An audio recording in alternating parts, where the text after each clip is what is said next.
ایک اور سوال یہ کہ کیا اسلام میں عورت کی کمائی حلال ہے؟ حلال ہے یا حرام ہے؟ اسلام میں عورت کی کمائی، یاد رکھیں اگر عورت کی کمائی اگر وہ مجبوری کی وجہ سے گھر سے باہر نکل رہی ہے، کمانے کی مجبوری ہے، گھر میں کوئی کمانے والا نہیں ہے، شوہر کا انتقال ہو گیا، بچے چھوٹے ہیں، یا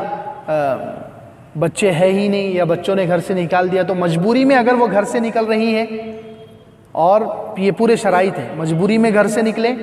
برقعے کے ساتھ نکلیں اور زیب و زینت کر کے یعنی بند سور کر نہ نکلیں،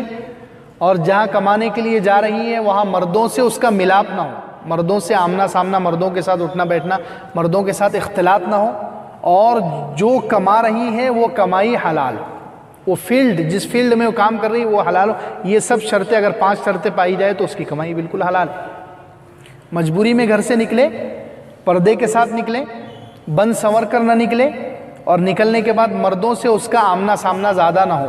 مردوں کے ساتھ اٹھنا بیٹھنا نہ ہو، اور جس فیلڈ میں وہ کام کر رہی ہے وہ فیلڈ اسلامی حساب سے حرام نہ ہو، تو پھر اس کی کمائی بالکل حلال ہے۔ چلیے